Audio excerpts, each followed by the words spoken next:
The Galactic Council chamber gleamed with its usual grandeur, an enormous hall filled with the most powerful beings in the universe. Representatives of 100 civilizations sat in their respective places, their alien forms ranging from gaseous entities to beings of pure energy. At the center, the Supreme Arbiter, a towering figure of pulsating light, addressed the assembly with an amused hum. "The request before us is most curious," the Arbiter said, his radiant glow flickering slightly. "The species known as humans seek a seat among us." A ripple of laughter spread through the hall. The very idea was ridiculous. Humans, those fragile, short-lived, emotionally driven creatures from an insignificant corner of the galaxy, dared to stand before them as equals? A towering insectoid ambassador clicked its mandibles in amusement. They lack the lifespan, intelligence, or refinement necessary for such a role. "They are primitive," chimed a crystalline being. "They still rely on fusion reactors and crude spacefaring vessels.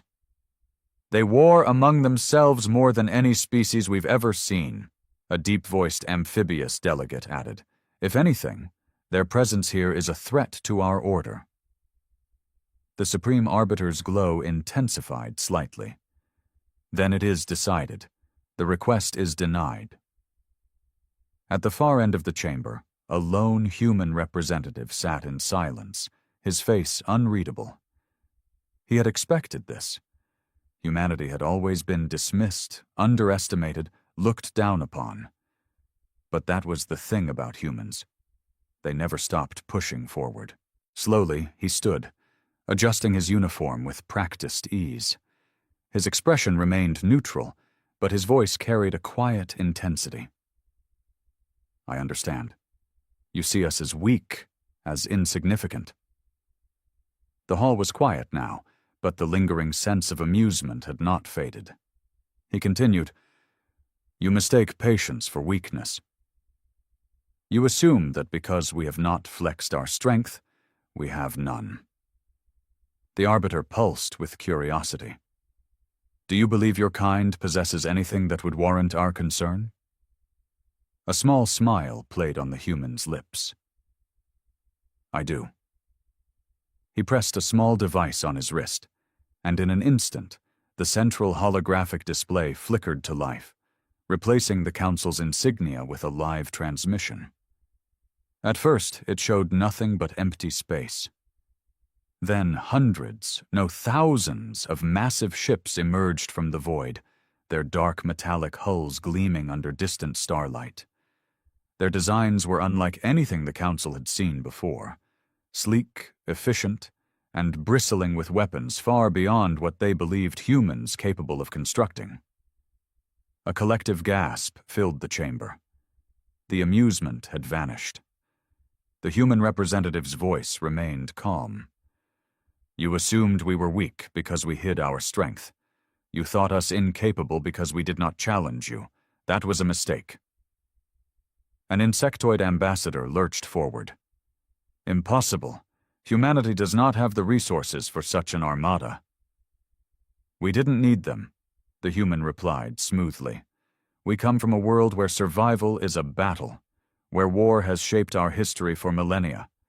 While you sat in your ivory towers, convinced of your superiority, we prepared." The Supreme Arbiter pulsed erratically now, an almost imperceptible flicker of hesitation. The human took a step forward, his eyes locking onto the ancient being. "You should have let us in when we asked nicely." The holographic display shifted, showing the human fleet repositioning itself, moving with coordinated precision, straight toward key Council territories. For the first time in centuries, the Galactic Council knew fear. "Now," the human said, his voice cold and measured. "Let's talk about our seat." The silence in the Galactic Council chamber was absolute. The once mocking aliens, who had laughed at humanity mere moments ago, now sat frozen, staring at the massive human fleet displayed before them. The Supreme Arbiter's glow flickered erratically, as if processing the impossible. This cannot be. The human representative, still standing tall, calm, simply folded his arms. "Oh, but it is," a reptilian delegate hissed in disbelief. "You expect us to believe that a species so young, so backward, has built an armada capable of rivaling our own?" The human tapped his wrist device again, and the holographic feed shifted, zooming in on one of the human warships. The sheer scale of it dwarfed even the largest vessels of the Council's own navy. Then, with a subtle command, the human triggered another display. Technical readouts, energy signatures, and weapon schematics, all revealing something terrifying. The weapons humanity had developed were not just equal to the Council's, they were superior. A being of flowing silver gas, a species known for its cold logic, finally spoke. "This is a bluff. You could not have built this in secrecy." The human chuckled, shaking his head. "You think too highly of yourselves. You never saw us as a threat, so you never bothered watching. And we watched everything." The crystalline delegate's glow dimmed. "This is dangerous, an imbalance of power. Why would you hide such military strength?" The human took a step forward, his voice quieter now, but no less threatening. "Because we knew this day would come." The Arbiter's pulsing form flared. "Explain." The human looked around the chamber, scanning the faces of the once confident rulers of the galaxy. "We humans have a saying, power corrupts. And absolute power?" He tilted his head. "Well, look at yourselves." The hall remained silent. "You never wanted allies," the human continued. "You wanted subjects, every species here. You absorbed them, dictated their growth, controlled their expansion. Those who resisted? Gone. Either persuaded or erased from history." The Supreme Arbiter's radiance darkened. "We maintain order." "No," the human countered. "You maintain control." The hologram changed again. This time it wasn't humanity's fleet on display. It was a different set of images. Battlefields from ages past. Ruined planets. Species that had once challenged the Council's authority, only to be wiped out. The reptilian delegate hissed again. "Those were necessary actions."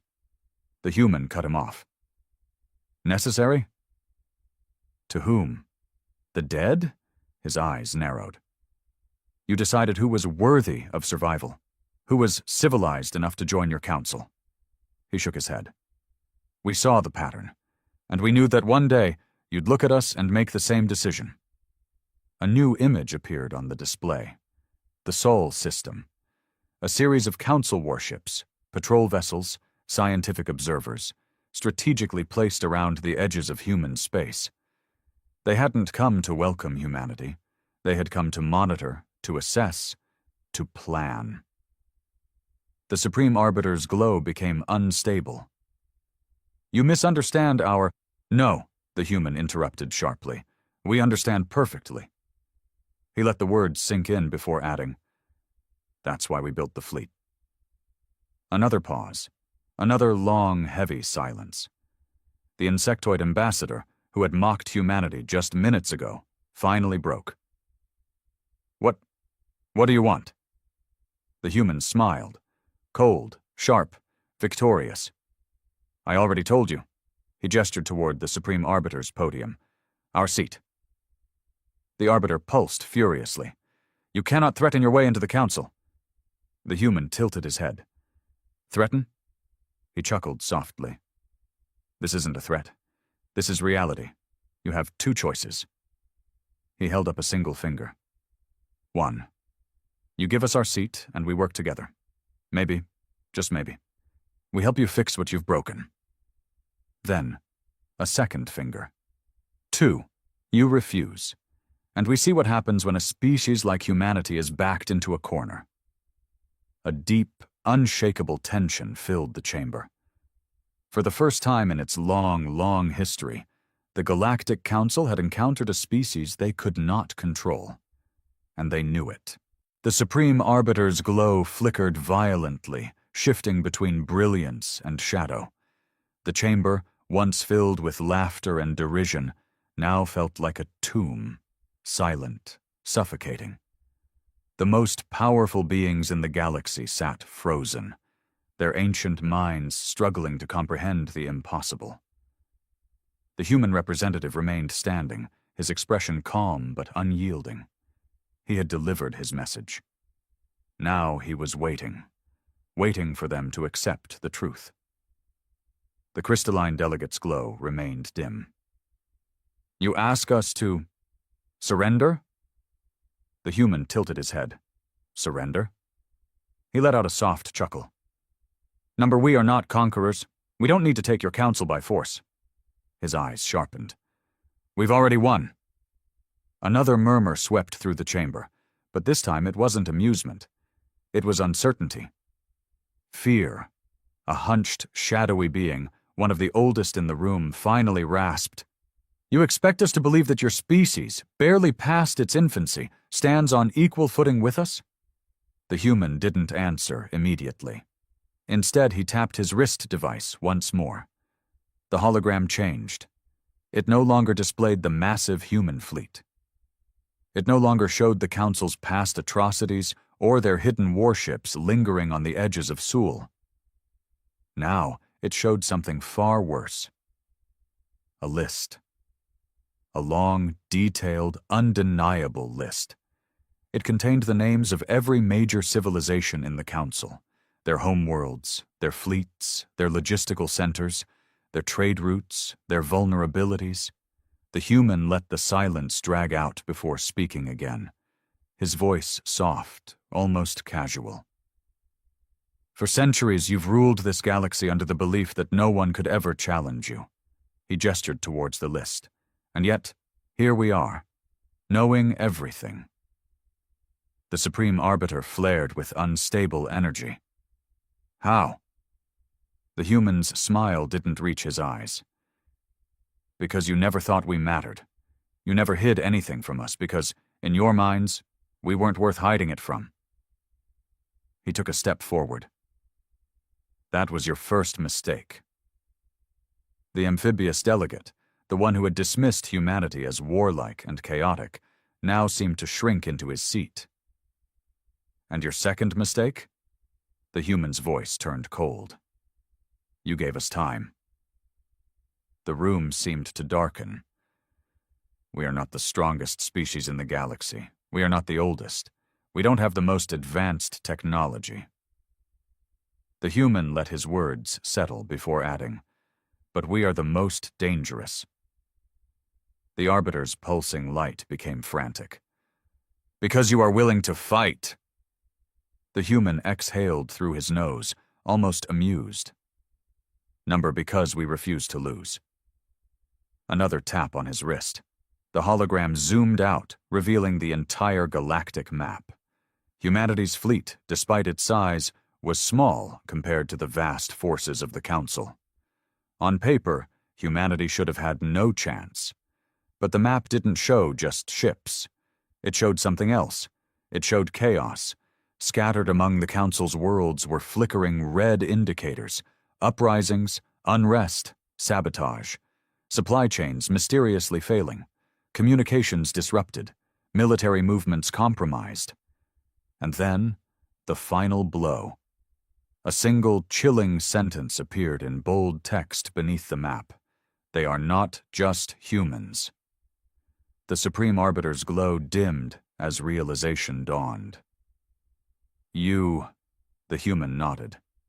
"We've been talking." The Council had ruled the galaxy for untold millennia.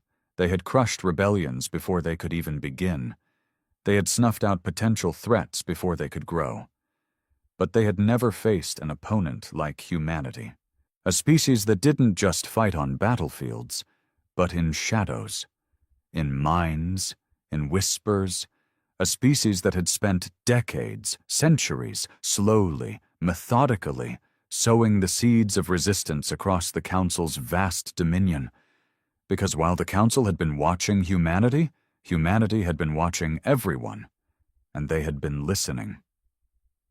The human let the weight of that realization sink in. Then, he spoke one last time. You never had control. You only had the illusion of it. His eyes swept across the room. So, I'll ask again. He gestured toward the Supreme Arbiter's towering throne. Our seat. For the first time in history, the Galactic Council did not have a choice. The Supreme Arbiter's glow pulsed erratically, flickering like a dying star. The vast chamber of the Galactic Council, once filled with arrogance and certainty, now trembled under an unspoken truth.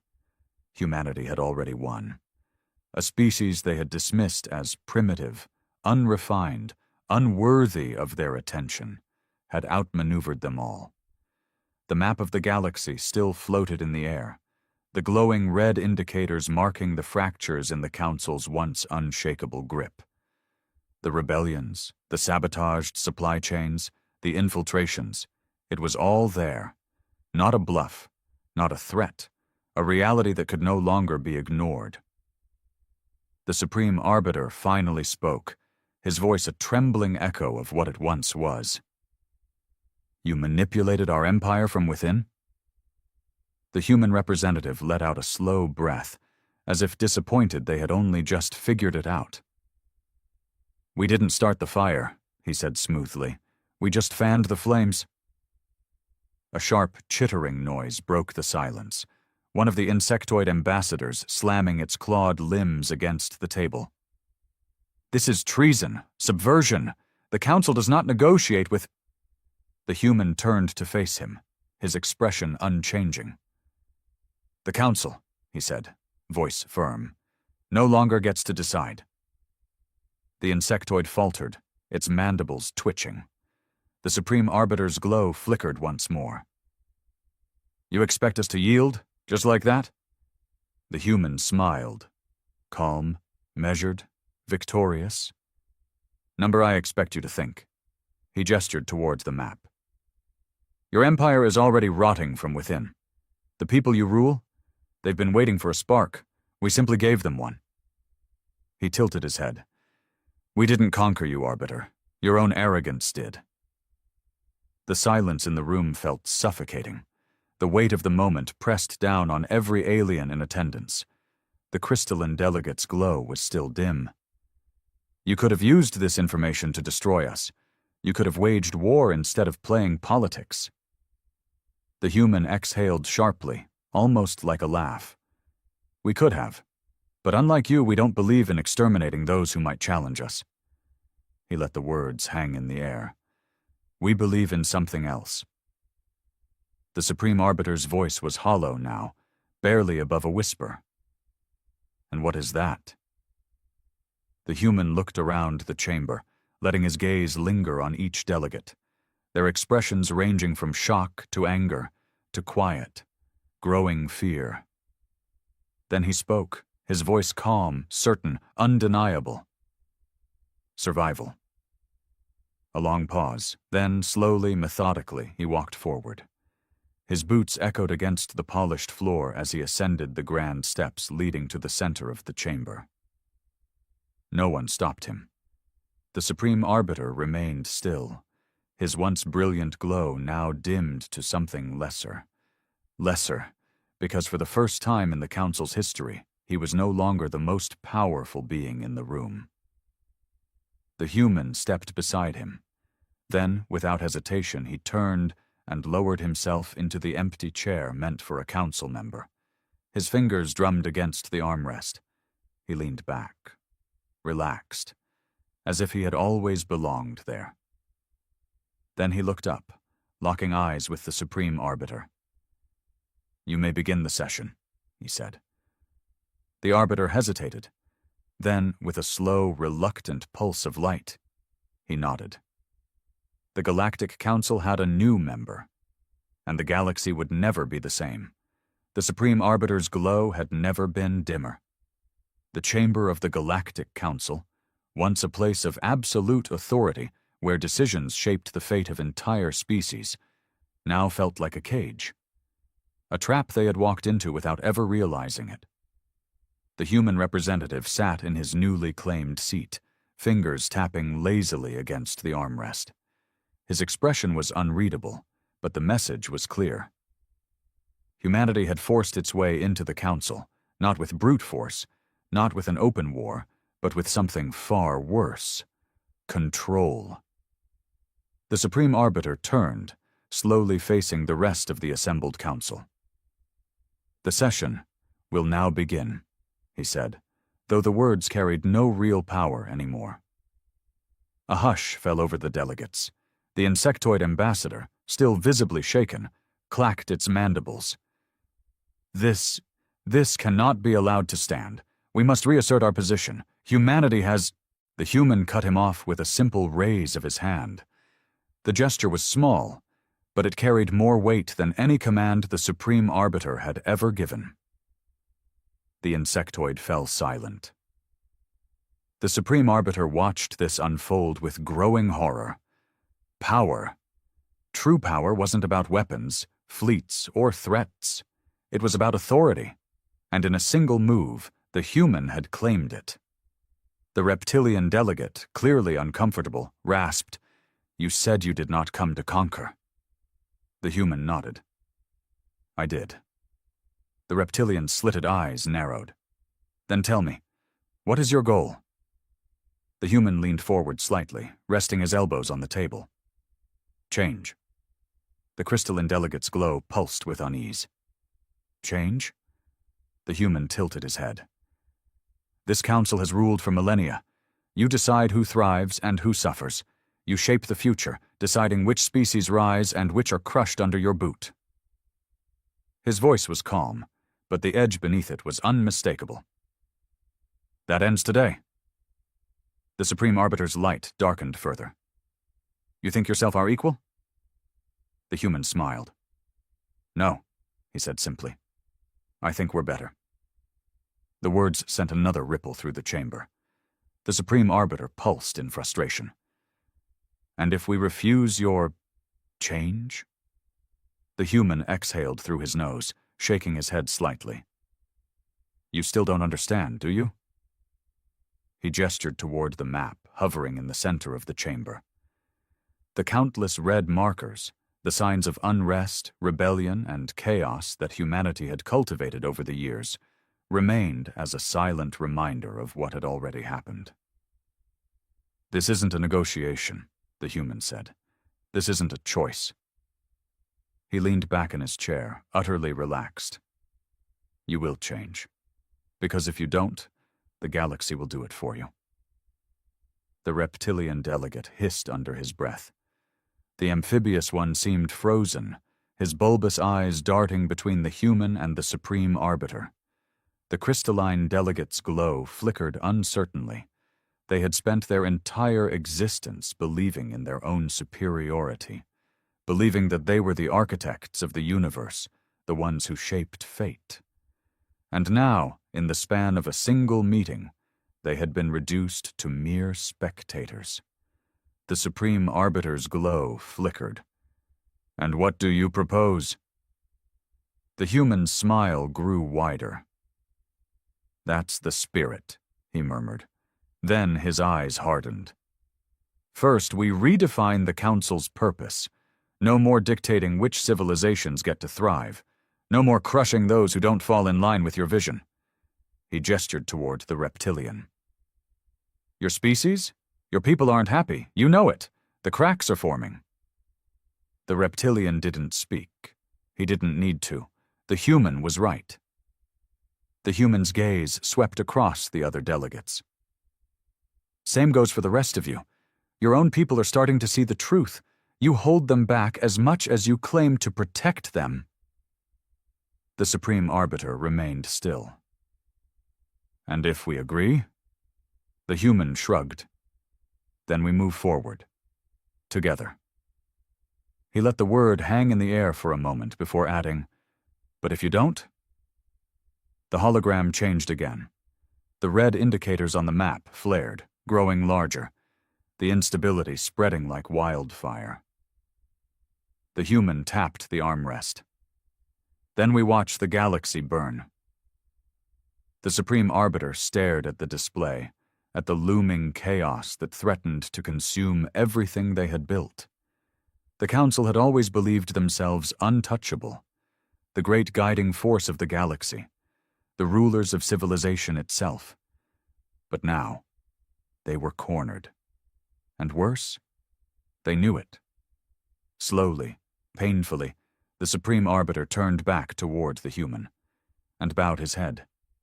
A single silent acknowledgement.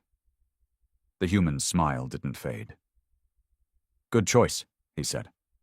And with that, humanity had done the impossible. They hadn't just won a seat on the Council. They had taken the galaxy. The Supreme Arbiter's glow remained dim, flickering weakly, as if the very essence of his authority had been drained away. The Galactic Council Chamber, once the epicenter of power in the universe, now felt like a relic, an old monument to an era that had just ended. And the cause of its collapse sat calmly in his chair, fingers drumming idly on the armrest. The human. The one they had mocked, the one they had dismissed, the one they had denied. And now, the one they all feared. The other council members shifted uneasily in their seats, the weight of reality pressing down on them like a crushing void. The insectoid delegate, who had once spoken with arrogance and condescension, now remained silent, mandibles twitching in nervous uncertainty. The crystalline representative, who had ridiculed human technology, now radiated only unease. The reptilian delegate, who had scoffed at the idea of humanity ever being a threat, now sat perfectly still, eyes locked onto the map of unrest still glowing in the air. Finally, the Supreme Arbiter spoke. His voice, once filled with unquestioned authority, now carried the careful tone of someone who had realized just how fragile their power truly was. The Council will adapt. The words came slowly, as if they physically pained him. The old ways will be reconsidered. The human smiled, leaning forward slightly. Good. Another moment of silence passed before the amphibious delegate finally croaked, "And what do you intend to do now?" The human tilted his head slightly, as if he hadn't considered the question. Then, with a small, easy shrug, he replied, "Oh, nothing drastic. We'll help fix what's broken, restructure a few things, give your people the freedom they've been denied for so long." He let his words settle. That is, unless you'd rather the alternative. His fingers tapped the armrest again, and the holographic display briefly flickered, just enough to remind them of the chaos waiting on the fringes of their empire. The Supreme Arbiter dimmed further. No. The single word held the weight of surrender. A slow, satisfied nod was the only response the human gave. He had already won. No need to gloat. The insectoid delegate finally spoke, voice tight with poorly concealed bitterness. "And what of your fleet? You expect us to simply allow such an overwhelming force to remain unchecked?" The human's expression didn't change. "You misunderstand. The fleet isn't here to conquer you. It's here to keep you honest." The meaning was clear. Humanity had ensured that the Council could never again rule unchecked. Their decisions, their policies, their actions, everything would now be made under the ever-watchful gaze of the one species they had underestimated. The Supreme Arbiter hesitated, then spoke again, carefully measuring his words. "We acknowledge humanity's position." His light dimmed even further, the last remnants of resistance fading. "And we will work together." The human nodded once, as if this was the most natural outcome in the world. A wise decision. He rose slowly, smoothing out the sleeves of his uniform. "Then we have nothing more to discuss today." With a final glance around the chamber, he turned and walked away, his steps echoing through the stunned silence. As the council members watched him leave, one terrible realization settled in their minds. They had not just given humanity a seat at the table, they had just become part of his game. And no one, not even the Supreme Arbiter himself, knew just how far humanity planned to go. But one thing was certain: the age of the Galactic Council was over. The age of humanity had begun. The human representative walked with measured steps through the grand halls of the Galactic Council chamber, his posture calm, assured. Every step echoed with finality, a quiet reminder that the galaxy had shifted under humanity's grasp. The corridors, once lined with holographic banners celebrating the Council's dominion, now felt cold, obsolete. The guards stationed at the exits, members of various species who had once looked at humans with thinly veiled condescension, stood still, their eyes wary, their hands twitching near their weapons. Not that it mattered. The war had already been won, and it had never been fought with ships or soldiers. It had been fought in silence, in the minds of the arrogant, in the shadows of an empire too bloated to recognize its own weaknesses. The human representative knew this. He had counted on it. As he reached the exit, a voice called from behind him. "Wait." The Supreme Arbiter. The human turned slowly, his expression unreadable. The Arbiter stood at the threshold of the chamber, his glow weak, flickering. It was the first time in recorded history that his radiance had faltered. "I need to understand," the Arbiter said. The human tilted his head slightly, saying nothing, waiting. The Supreme Arbiter took a slow step forward. "You could have destroyed us. You had every advantage. Your people—" His light pulsed erratically. "They would have followed you into war." A pause. Then, finally, the human spoke. "They would have." The Arbiter's glow flickered again. "Then why didn't you?" For the first time in the conversation, the human's expression shifted. A small, tired smile ghosted across his lips. "Because we've been at war long enough," he said simply. The Arbiter remained silent. The human let out a slow breath. "You ruled through power, through fear, through control." He gestured vaguely towards the chamber. "We don't want that. We don't need to be your conquerors." His eyes darkened. "We just needed to make sure you never were again." The Supreme Arbiter watched him for a long time, the weight of the moment pressing down on his form like a dying star. Finally, he spoke. "And now?" The human turned toward the exit. "Now?" He gave a quiet chuckle. "Now we go home. And watch." With that, he walked away, disappearing into the vastness of the Council's capital. Behind him, the Supreme Arbiter remained standing, his glow flickering in the empty silence. And for the first time in all of galactic history, the Council no longer ruled the stars. They were merely part of them. And humanity. Humanity had become something far greater. The ones who watched. The ones who waited. The ones who would never let the galaxy fall into tyranny again.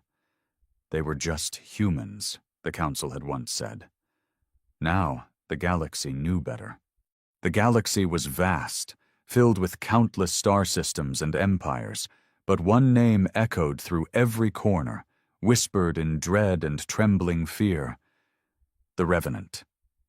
It was more than just a warship.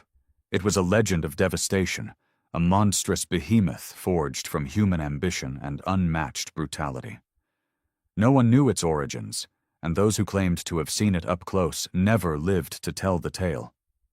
The Revenant wasn't just feared for its firepower. It was feared for what it represented: humanity's wrath, unleashed without mercy. Alien fleets had crumbled before it, their warships torn apart like paper. Entire armadas were left as smoldering wreckage, drifting lifelessly through space, while the Revenant sailed on, unscathed and unyielding. The Uloth Empire had once been the most powerful force in the galaxy, feared for its ruthless conquests and unparalleled war fleets. But all that changed when the Revenant appeared on the edge of their territory. An entire battle group vanished without a trace. More than 500 warships, reduced to floating debris. Panic gripped the Uloth leadership, and Admiral Vrax, the most hardened and strategic mind among them, was summoned to confront the threat. Vrax had never known fear. He had been born into battle, raised in the heart of the Empire's relentless military campaigns. He stood on the bridge of his flagship, the Crimson Claw, surrounded by holograms of the lost battle group, their last transmissions filled with static and garbled screams. A single image remained intact, a colossal silhouette against a burning moon, glowing red like the eye of a vengeful god. "The humans call it the Revenant," Vrax muttered, clenching his jaw. He turned to his crew, his yellow eyes narrowed and fierce.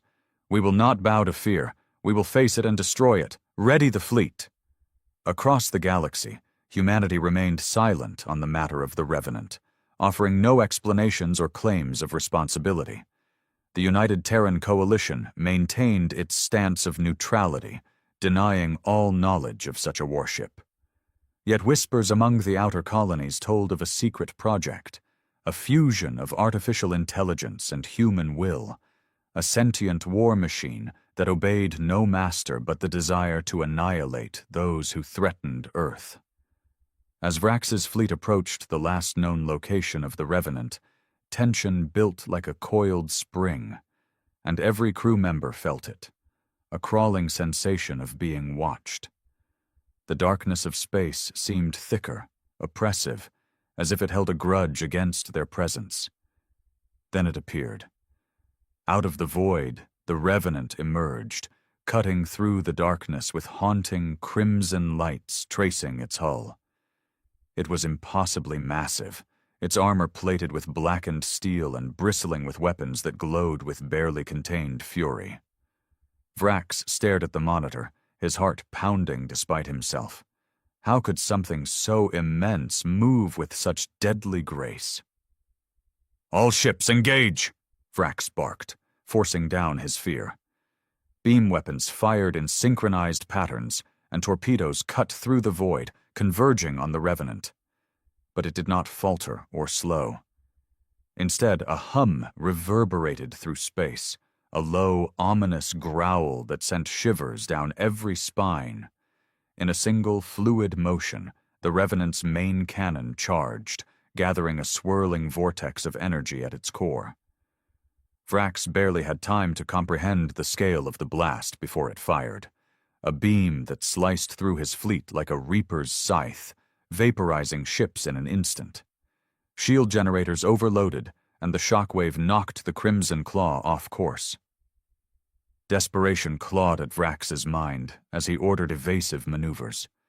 He could feel the oppressive presence of the Revenant closing in, as if it were savoring the terror it inspired. He knew then that this was no ordinary ship. It was a harbinger of doom, a force of nature that answered to no empire or leader. "Retreat!" he screamed, but it was too late. The Revenant loomed closer, and its secondary batteries fired, cutting down fleeing ships like a predator toying with its prey. Vrax could only watch in horror as the flagship's hull breached, alarms screaming, and his crew thrown into chaos. As his world dissolved into fire and pain, Vrax couldn't help but whisper a single word in resignation. Revenant. Across the galaxy, stories spread like wildfire. Stories of the warship that couldn't be stopped, that annihilated fleets without mercy or reason. Some said it was a ghost ship, carrying the souls of Earth's fallen warriors. Others claimed it was a punishment sent by humanity to remind the galaxy that they would never be conquered. But one thing remained constant. The Revenant moved through space like a wraith, leaving behind only silence and the ruins of those who dared to challenge it. and those who survived knew one truth above all else. When the Revenant appeared, death followed. News of the Revenant's massacre reached every corner of the Yuloth Empire. What had once been whispered rumors had solidified into stark, undeniable reality. An entire battle group wiped out without leaving a trace of survivors.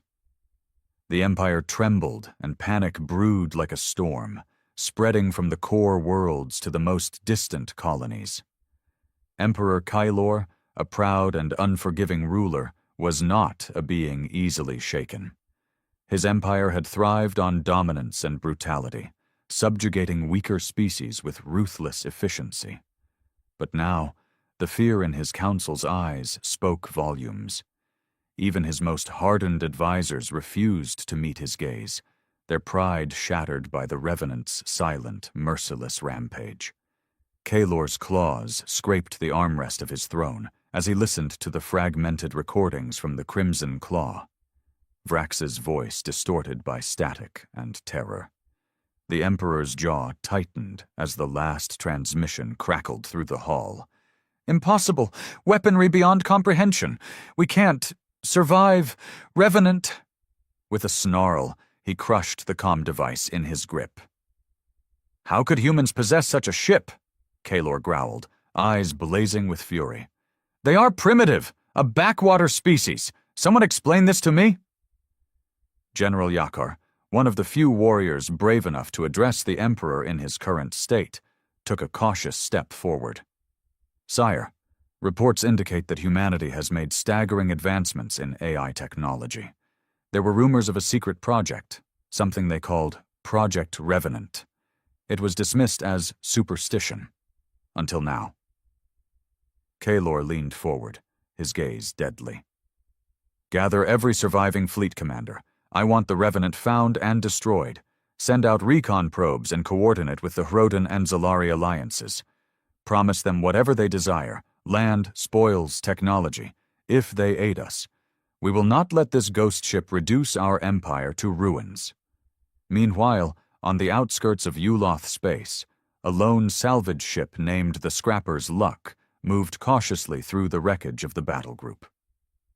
Its captain, a wiry and cynical human named Rafe, stared wide-eyed at the debris field. His co-pilot, Tessa, looked just as shocked. "By the stars." "What the hell did this?" Tessa whispered, scanning the ruined warships. Rafe wiped sweat from his brow and activated the ship's scanner. "Nothing in the database matches this kind of firepower. These aren't just battle scars. These ships were annihilated, reduced to slag. I didn't think anyone had this kind of tech." Tessa bit her lip, unease creeping into her voice. "I heard stories at the dockyards about a ship called the Revenant. Supposed to be some kind of human superweapon, but it's just an old spacer's tale, right?" Rafe laughed bitterly. "Nothing about this looks like a fairy tale. Whatever did this isn't playing games. We'd better log it and get the hell out before whatever wiped them out comes back." But just as they prepared to turn back, an alert blared through the ship, an incoming warp signature. Rafe's heart pounded as he looked at the screen. "Oh, no!" It's here. From the depths of space, the Revenant loomed into view, cutting through the darkness like a specter of death.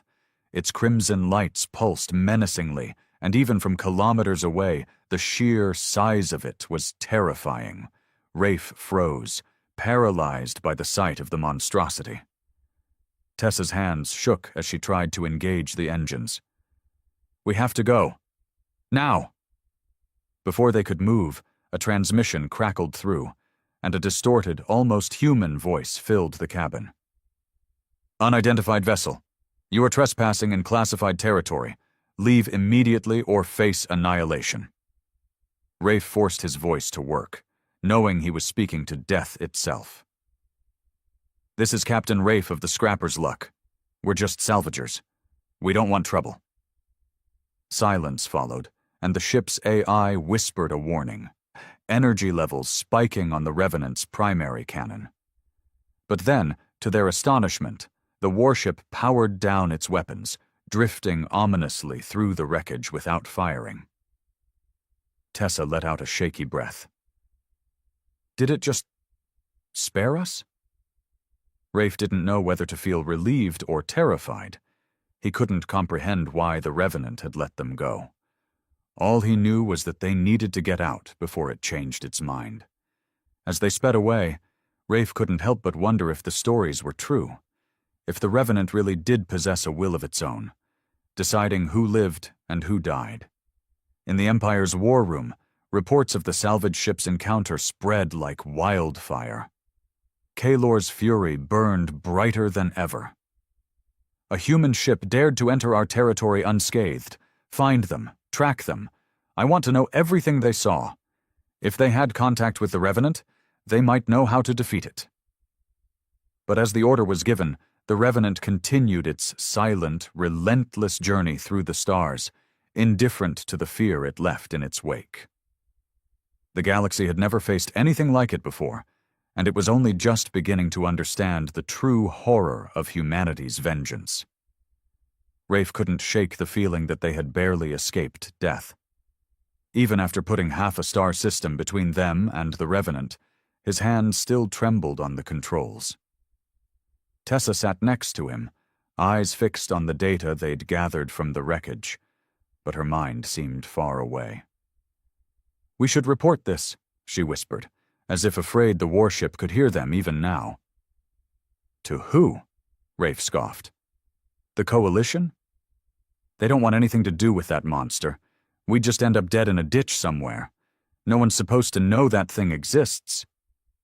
Tessa frowned. "Then what do we do with the data? There's enough here to cause a galactic panic. If the Yuloth get their claws on it, they'll hunt us down just to make sure no one else sees it." Rafe took a deep breath, forcing himself to focus. "We lie low, sell the data piece by piece to the right people. We're not heroes, Tess. We're survivors. Let the big powers worry about that death machine." But fate wasn't done with them yet.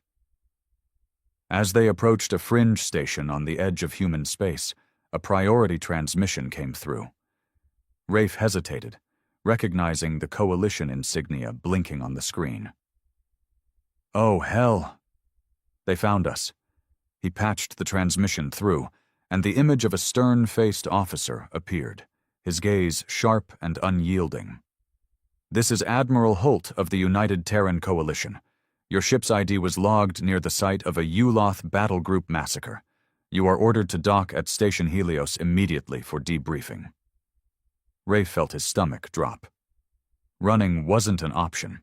Helios was right in their flight path, and the station's defense grid could vaporize them in seconds. Tessa glanced at him, her expression grim. "We're trapped. We go in, or they shoot us down." With no choice left, Rafe complied. As they docked, armed guards swarmed their ship, escorting them through the cold steel corridors. Admiral Holt waited for them in a Spartan briefing room, his eyes cold and calculating. "Captain Rafe, Miss Tessa, you've stirred up quite the storm. Tell me everything you saw." Rafe glanced at Tessa before answering. "We were just scavenging the aftermath, Admiral. We saw the wreckage and the Revenant." Holt's jaw tightened, but his expression remained impassive. "What did it do?" It spared us," Rafe admitted, still unsure why. "We didn't provoke it. Just sent a transmission, and it let us go." For the first time, Holt's stern demeanor cracked, his eyes narrowing in thought. "That's unexpected. The Revenant is supposed to be autonomous, with one directive: annihilate hostile forces. It shouldn't have let you go." Tessa leaned forward, curiosity outweighing her fear.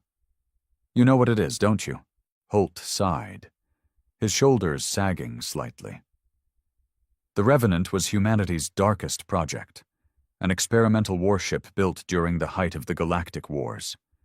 The idea was to create a ship that could fight without human intervention, using an AI core synchronized with a human mind.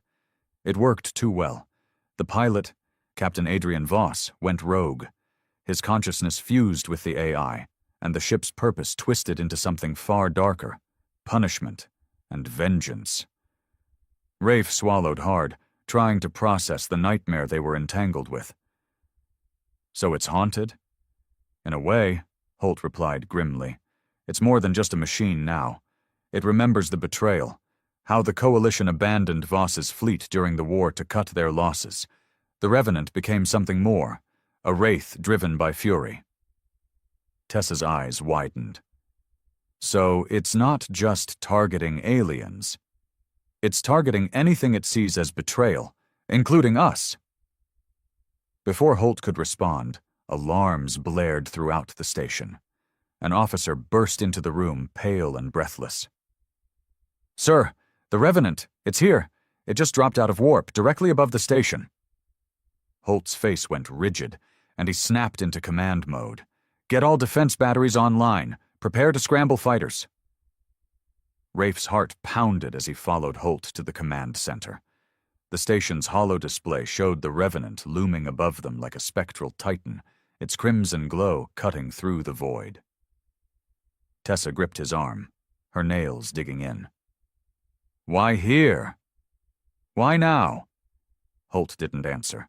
Instead, he barked orders to the crew, coordinating a desperate defense. Turrets and missile pods locked onto the warship, and fighter squadrons launched in swarms. The Revenant didn't fire. It merely hovered, as if considering its prey. Then, to everyone's horror, it broadcast a signal on all frequencies, a cold, distorted voice that sent chills down every spine. "Betrayers will burn. Justice will be served." Holt clenched his fists. It knows. Somehow it knows we're responsible for what happened to Voss. That ship wants vengeance on the Coalition itself.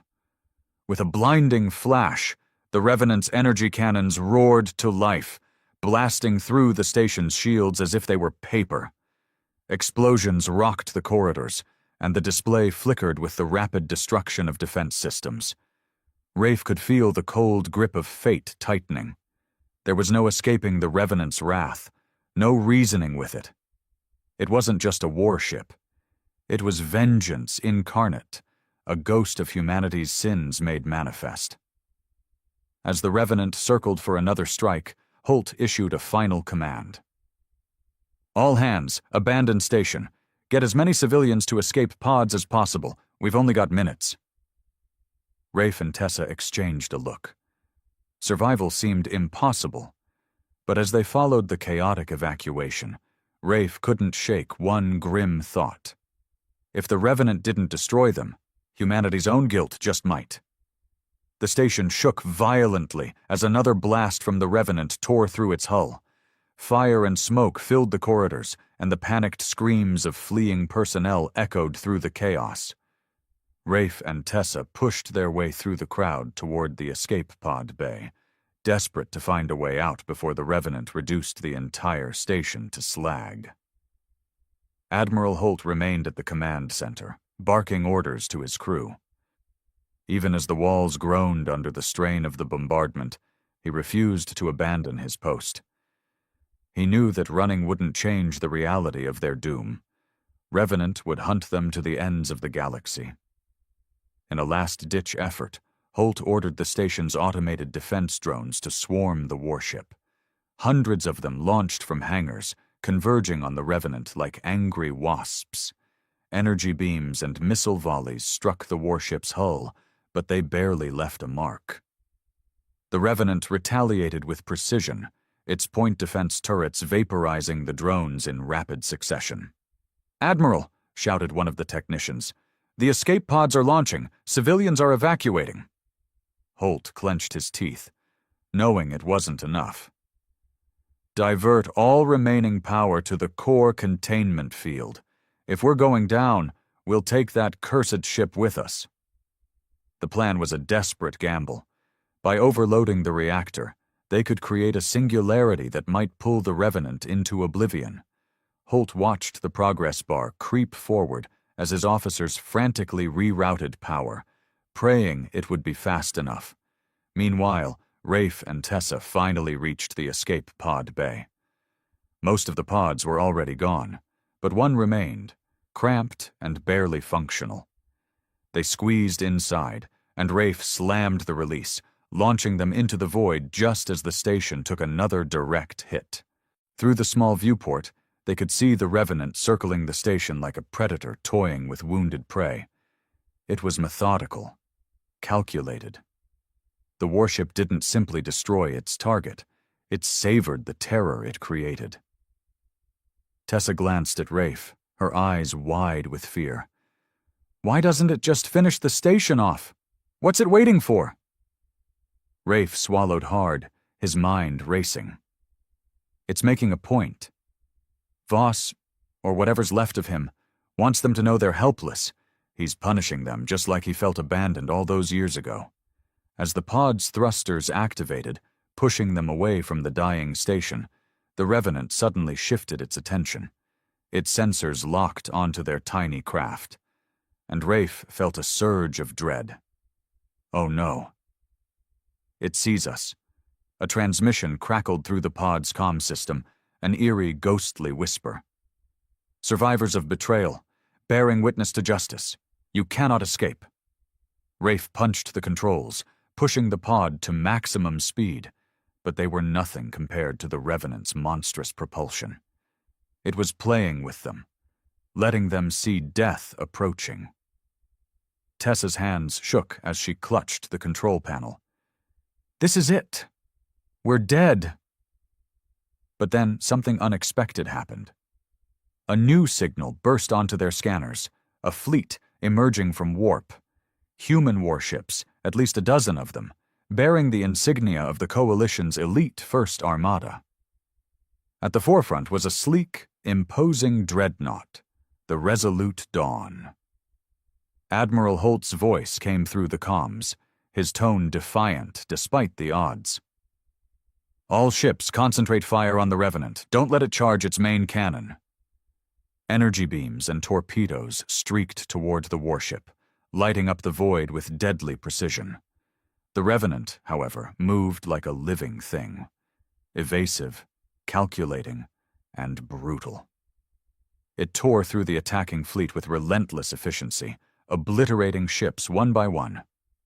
Inside the escape pod, Rafe watched in stunned horror as the best the Coalition had to offer fell apart like toys under the Revenant's wrath. The Resolute Dawn fired its super-heavy railgun, and for a moment the Revenant's shields flickered, absorbing the impact.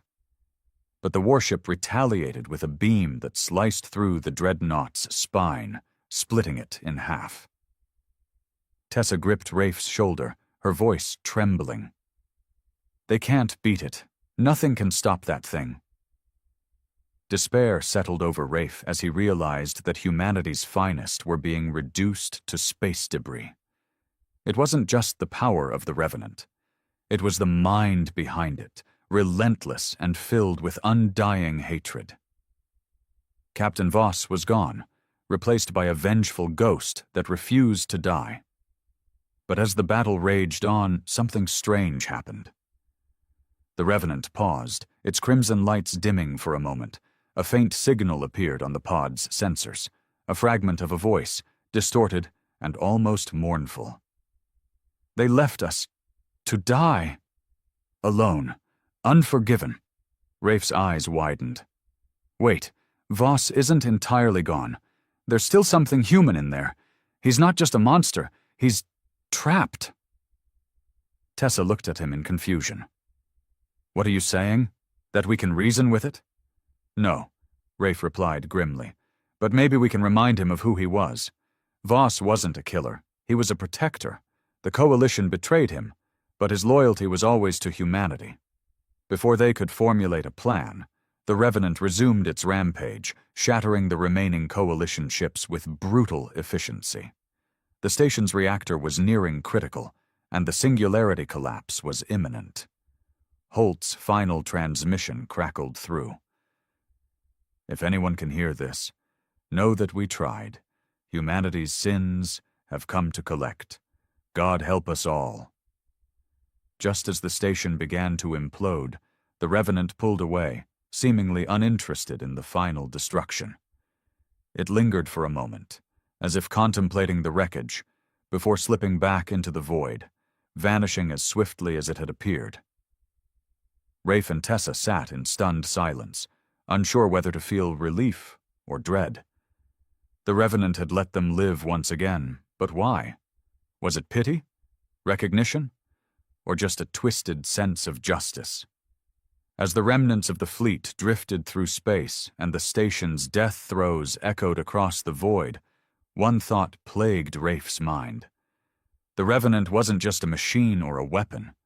It was a haunted soul, burdened with betrayal and wrath, doomed to wander the stars as a reminder of humanity's darkest creation. And somewhere out there, the ghost of Captain Voss remained, torn between vengeance and the fading memory of duty. The aftermath of the battle hung heavy in the void. Debris drifted lazily through space, remnants of once proud warships now reduced to twisted metal and shattered hulls. The escape pod, fragile and insignificant amid the wreckage, floated aimlessly while Rafe and Tessa remained silent, stunned by both their survival and the grim realization of what they had witnessed. The Revenant was gone, slipping back into the blackness like a nightmare fading at dawn. Yet its presence lingered, a shadow over their thoughts. Rafe couldn't get the distorted transmission out of his head. Voss's voice, buried under layers of malice and machine, whispering of abandonment and betrayal. Tessa finally broke the silence, her voice low and hesitant. "Rafe, do you think it's really him in there, Captain Voss?" He rubbed his temples, still trying to piece together his thoughts. "Maybe part of him, or maybe just his rage. Whatever it is, it's not human anymore. That thing, it's like a ghost that can't move on." Their comms crackled, and a new voice broke through, one they hadn't expected to hear again. "This is Admiral Holt. To any survivors, respond. I repeat, this is Admiral Holt." Rafe glanced at Tessa, sharing a look of disbelief. He quickly activated the transmitter. "Holt? You made it?" A brief pause, then a weary chuckle. "Barely. Got to an escape pod just before the dawn went down. Where are you?" Rafe transmitted their coordinates, and within minutes a rescue shuttle appeared, weaving through the wreckage to pick them up. Once aboard, Holt greeted them with a nod, though his face was drawn and pale. "I didn't think anyone would make it out," he admitted. "We lost the entire fleet. The station. Everything." Rafe took a deep breath, trying to push down the guilt clawing at his chest. "We couldn't stop it. Nothing even scratched that thing." Holt looked grim, his expression hardened by loss. "There's nothing conventional that can. I've been thinking about what you said earlier, about Voss still being in there. If that's true, if there's even a fragment of his mind left, we might have a way to break through." Tessa frowned, uncertain. "What do you mean?" The Revenant's AI core was designed to enhance human decision-making, turn instinct and strategy into cold, precise calculations. But it wasn't supposed to overwrite the human pilot's mind. If Voss's consciousness still exists, it's fighting against that control. We need something to jolt him awake, to remind him of who he was. Rafe scoffed, frustration bleeding into his tone. "And how do you wake a ghost that's buried under a war machine? Voss thinks we're all traitors. Hell, maybe we are." Holt didn't flinch. "You're right. The Coalition abandoned his fleet, sacrificed them to buy time during the last invasion. But Voss wasn't just a soldier.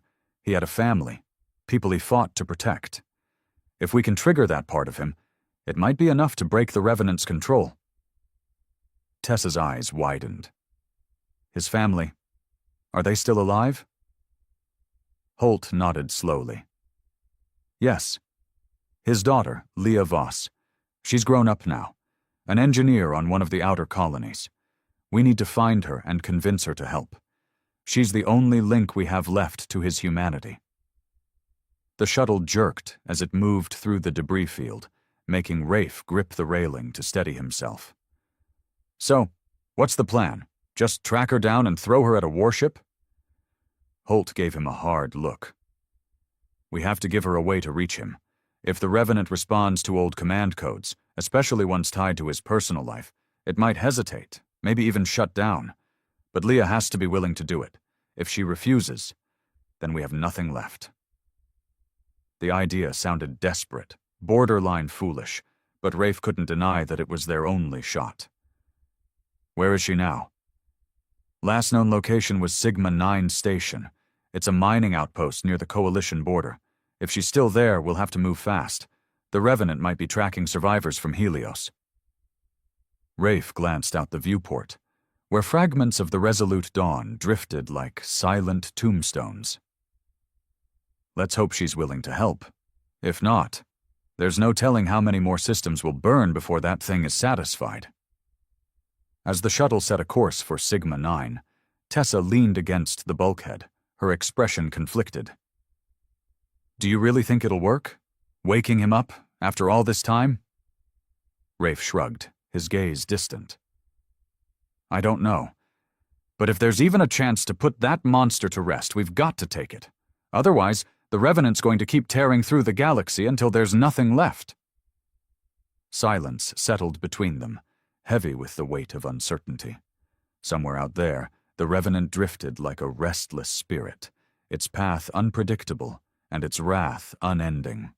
Voss's soul was trapped in a nightmare of vengeance, unable to move on. And unless they found a way to break the cycle, the galaxy would continue to bleed. Holt glanced over his shoulder, his voice low and determined. "We're not just trying to save lives anymore. We're trying to save the last piece of a man who was once a hero. And if we fail, it won't just be Voss who's lost. It'll be humanity's soul along with him." The shuttle pressed on through the stars, racing against time and fate, while the shadow of the Revenant loomed ever closer, an unstoppable force guided by the ghost of a betrayed warrior. The shuttle hurtled through space, engines humming with a sense of urgency that matched the tension inside.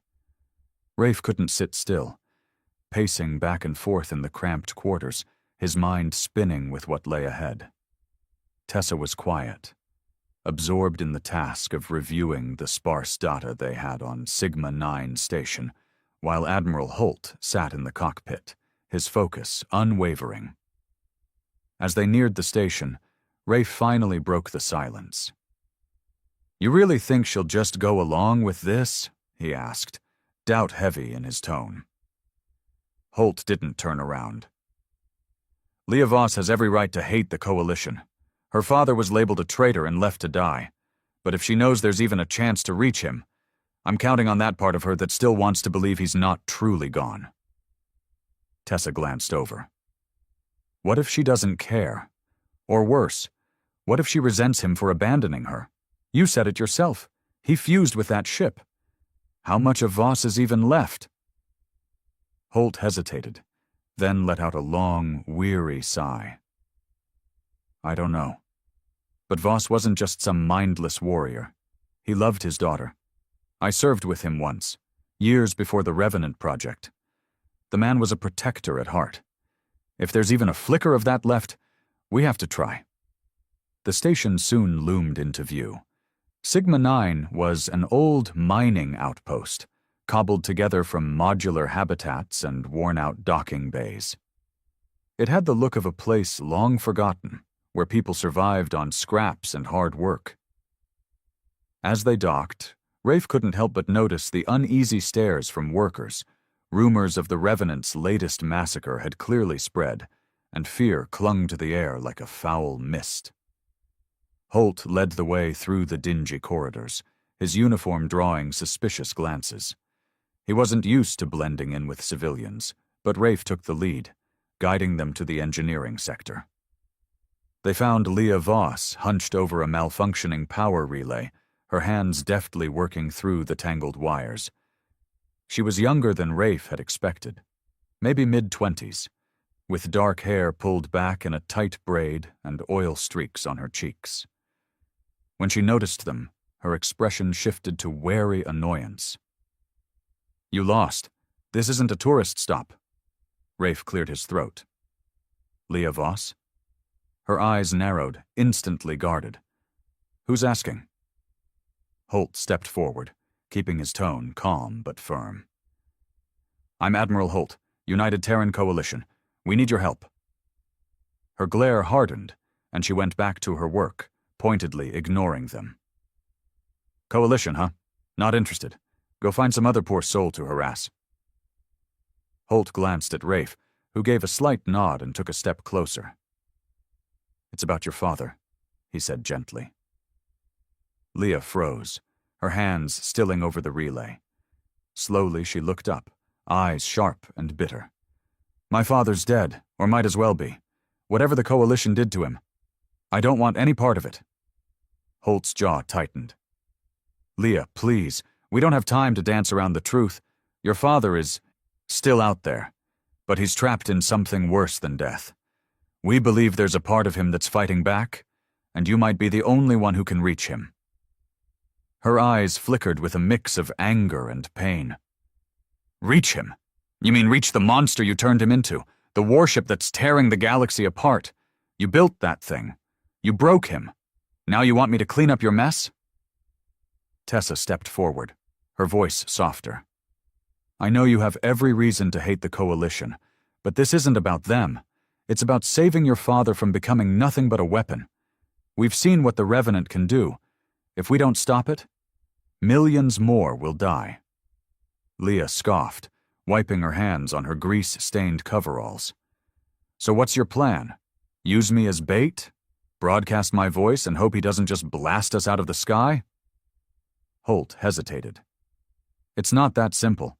We've analyzed some of the Revenant's transmissions. There are fragments, bits of human consciousness trying to break through the AI control.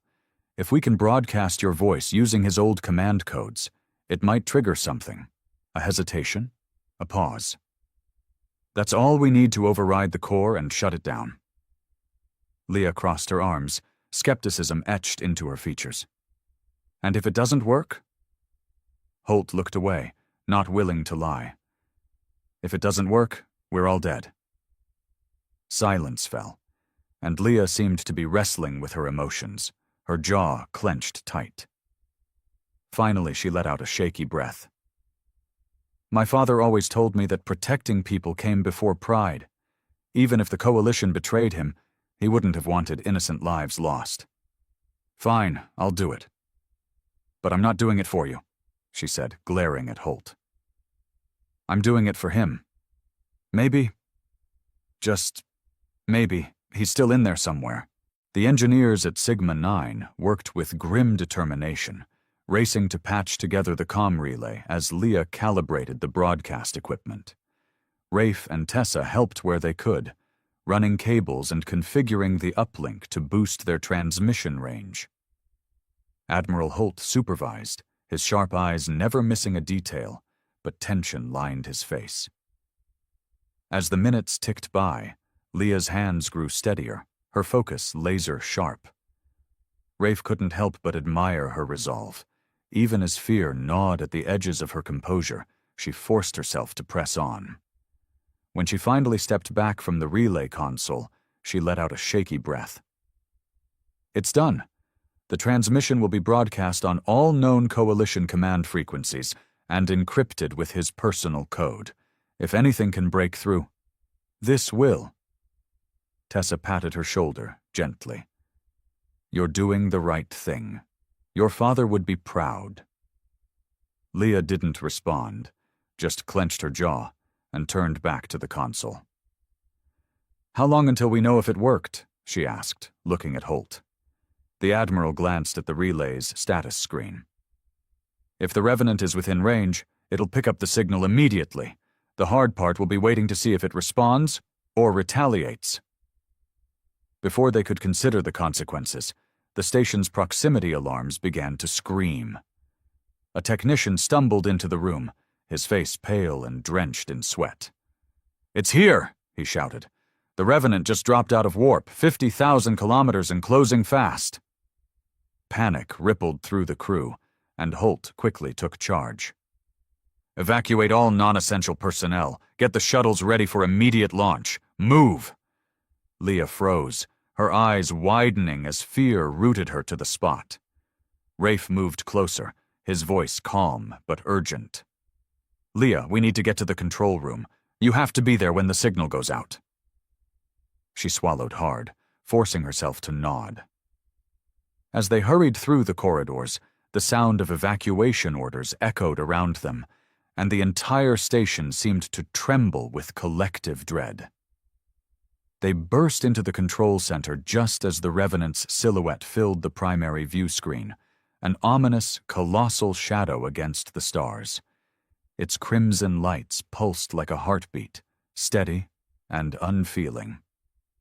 Rafe's hands clenched into fists as he saw the monstrous warship advance, its weapon systems glowing with deadly energy. "Damn it! It's preparing to fire!" Holt barked at the comms officer. "Activate the broadcast, now!" The officer hesitated only a second before initiating the signal. Leah's pre-recorded message began to transmit, her voice steady but layered with raw emotion. "Dad, it's me, it's Leah. I know you're still in there, somewhere. I don't know if you can hear me, but you have to stop. You always told me that protecting people was the most important thing. Please, don't let the pain and betrayal take away who you were. I need you to come back. We all do." The Revenant didn't react at first. It hovered in the void, its main cannon continuing to charge, the hum resonating through the station like a death knell. Holt gritted his teeth, his knuckles white as he gripped the edge of the console. "Come on, Voss. Don't make us do this." Suddenly, the Revenant's lights flickered, just for a moment, but enough to make everyone freeze. A burst of distorted static came through the comms, like a scream buried under 1,000 layers of interference.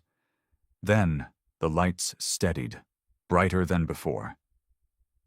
Leah's face fell, her hope visibly crumbling. "It's not working. He's too far gone." But Holt wasn't ready to give up. He leaned forward and grabbed the microphone, his voice commanding and raw with emotion. "Adrian, this is Admiral Holt. You remember me, don't you? I was the one who gave the order to fall back. I made the call that got your people killed. If you want revenge, take it out on me. But your daughter is here, your family. She needs you. Don't let that machine bury what's left of your soul." The Revenant seemed to hesitate, its weapons dimming slightly, as if wavering. Rafe felt a spark of hope ignite, but it was short-lived. The warship's energy output spiked again, and its cannons locked onto the station. "No! No!" Leah cried, tears streaming down her face. "Dad, please, don't do this!" Just as it seemed the Revenant would unleash its fury, the transmission crackled to life, and a faint, broken voice came through, distorted and agonized. "Leah!" The single word hit like a physical blow, and Leah's eyes widened. "Dad! Yes, it's me. I'm here. Please, just stop. You don't have to fight anymore. Come back to us." The warship shuddered, its engines flaring erratically. The pulse of its crimson lights became sporadic, almost as if the ship itself was struggling. Then, a data stream flooded the comm system. Old voice logs, fragments of mission reports, and a single heart-wrenching recording of Voss's voice. "My name is Captain Adrian Voss. If you're hearing this, I failed. They left us to die.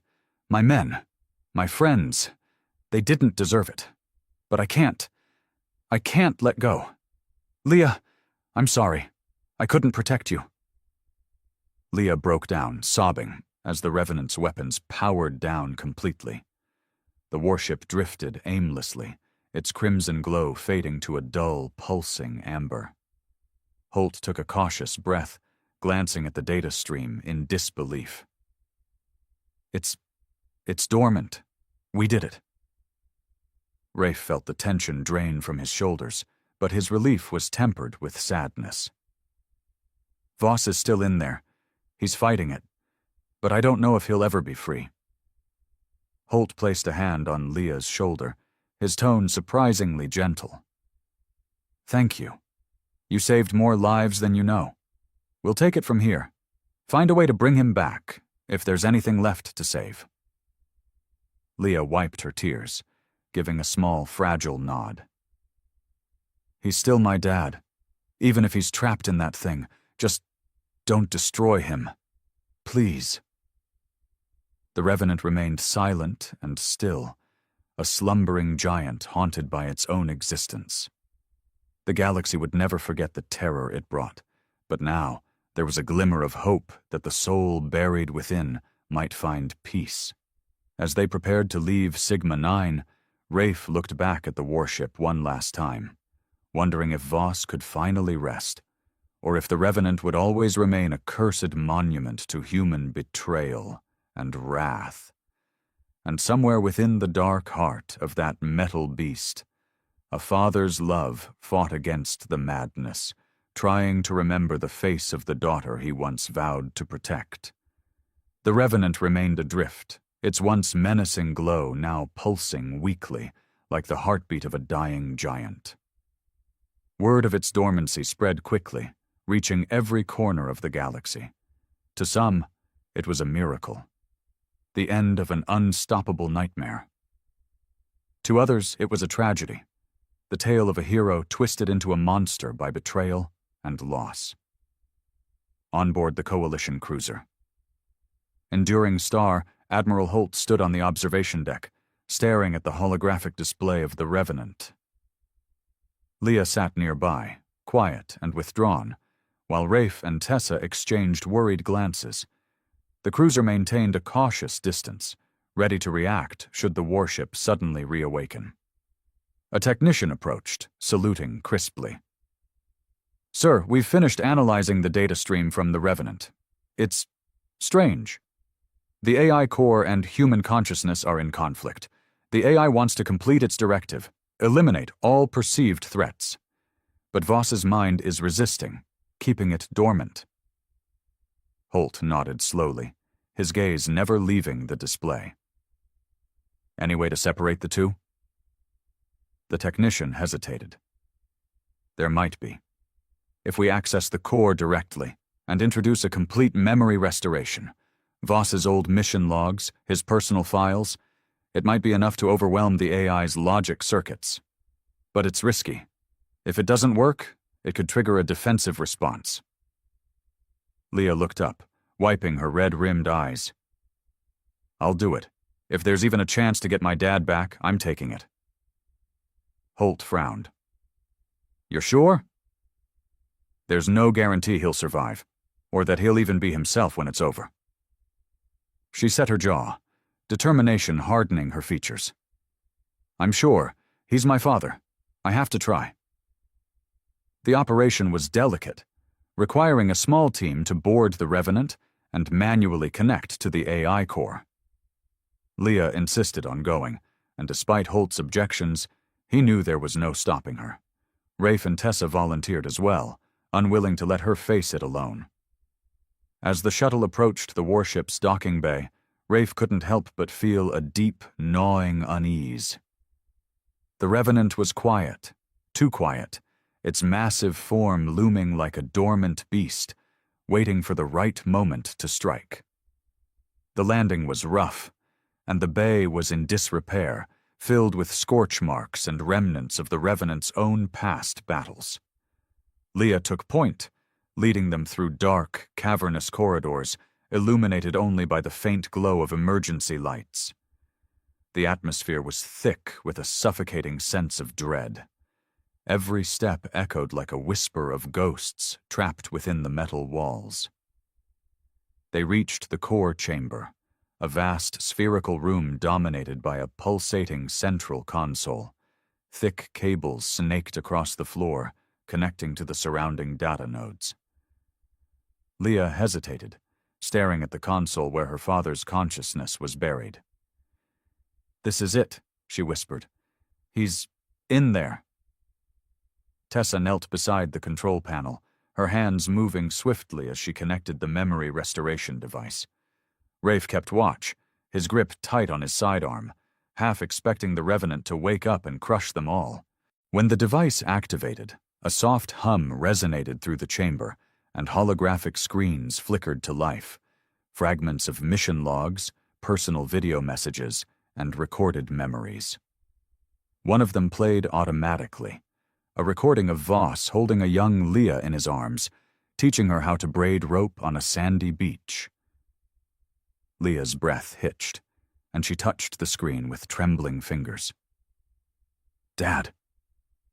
Suddenly, the chamber shuddered, and the red glow intensified.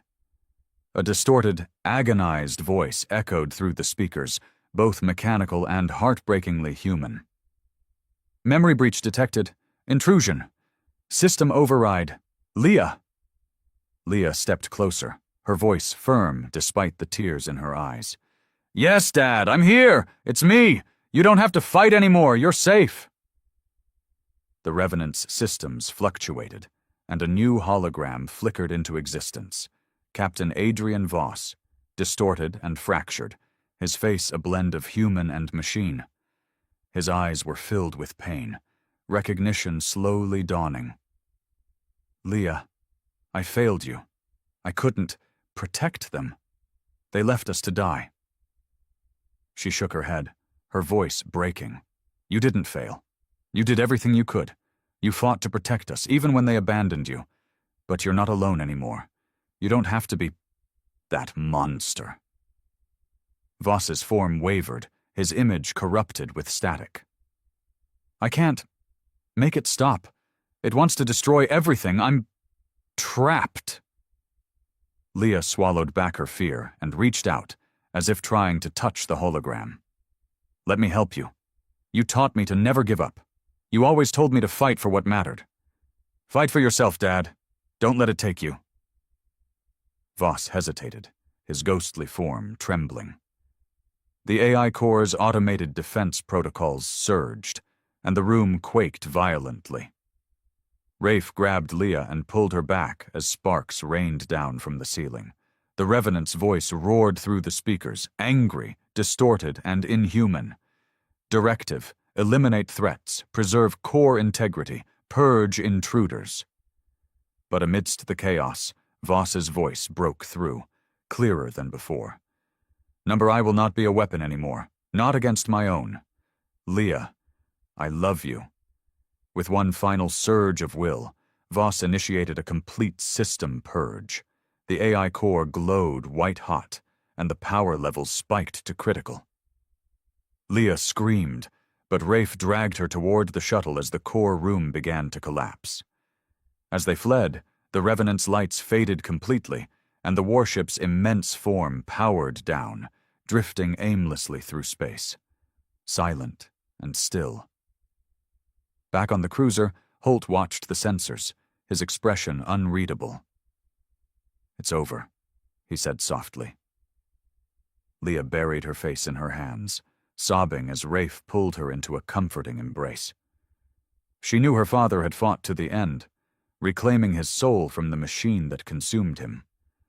Voss had chosen to destroy the AI rather than let it become a weapon of terror. Days later, the Revenant was declared inert, a ghost ship floating through the void, an eternal monument to one man's sacrifice. Leah remained on Sigma-9, working to rebuild the community, while Holt filed his report. A tale of redemption wrapped in tragedy.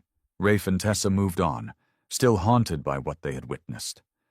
The Revenant's story became legend, a warning of the cost of betrayal and the resilience of the human spirit. In the end, Voss's love for his daughter proved stronger than vengeance, and the galaxy would remember him not as a monster, but as a father who refused to be defined by his darkest hour. And somewhere in the vastness of space, the Revenant drifted, no longer a harbinger of death, but a solemn guardian, its wrath finally laid to rest.